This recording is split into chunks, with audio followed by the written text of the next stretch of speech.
So let's talk about this New York Times story. It's suicides and rapes at Prize Mental Health Center.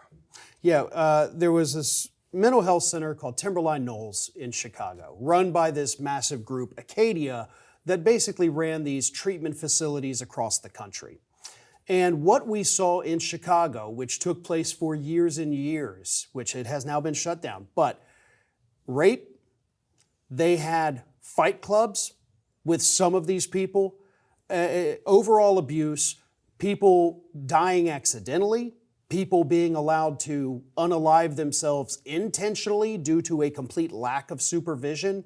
But it was mostly these sexual assaults that went unreported. You know, these women would go to the higher ups at the place and say, listen, this therapist is raping us.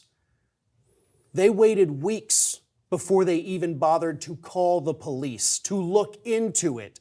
Meanwhile, the therapist got to stay there and possibly still commit more sexual assaults on these very vulnerable women who couldn't leave. They had nowhere else to go. And this is what was happening to them, and the business did virtually nothing. You know, I can't say I'm shocked. Here at Levin Papantonio, I have sued these facilities all across the country. We've had them shut down. We've gotten money for victims. From a children's perspective, right? So some of these places house children. This is a facility for an adult.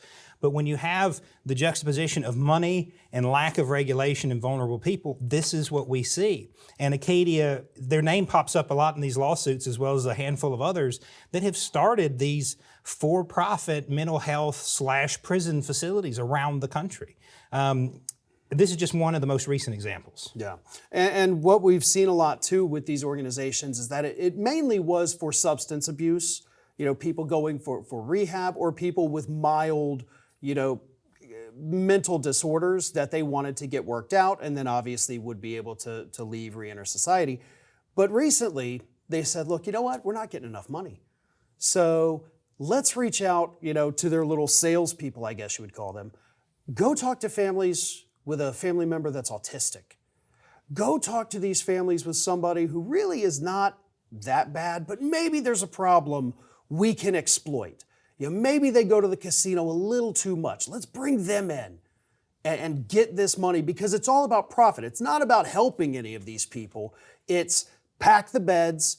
We won't hire as many staffers, you know, so we save money there while we're making more over here.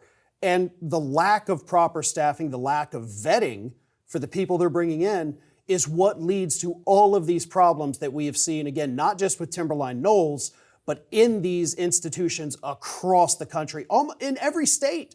You know, this is not limited to, oh, this is only up north. It happens in Alabama. It's happened here in Florida, in California, in Texas, New York, everywhere. This is taking place. Well, I've certainly had to fly all across the country, both working at legislative fixes. In fact, one of the heroines of this story, oddly enough, is Paris Hilton. We've had her speak, and we've worked with her charity organization to change the laws in some of these states. I want to be clear, the hiring practices of some of these places is what I like to call the mirror test. They hold a mirror under your nose, and if it fogs up, you're qualified. And these are the people that are working 12, 15-hour shifts that are supposed to be supervising them. They're not doing background checks. The sexual assault, the suicides, the beatings at these facilities is truly horrific, and the states are not doing enough to regulate and supervise them. And then when you take them into court, they say, oh, well, we're certified by some organization that is owned by the industry. And then they try to confuse juries. It's really disgusting, and I'm glad our viewers are being educated about this, because if you or a loved one is suffering with mental health or behavioral problems or drug addiction, do your research. Read the reviews online.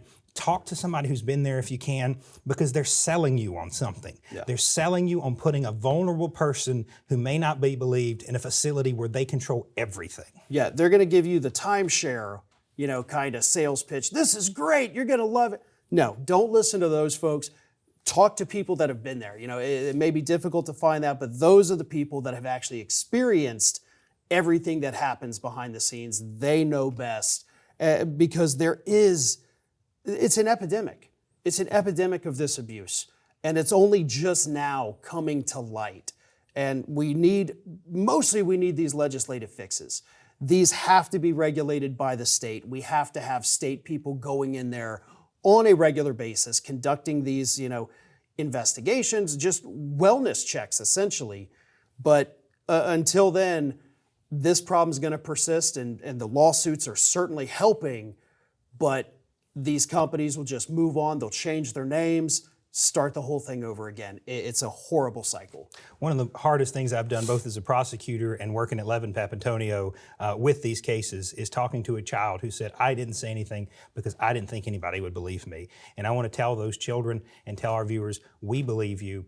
Talk to an attorney who knows what they're doing. Go on Facebook, go on Reddit, share your story if you feel comfortable, but find those stories from other people.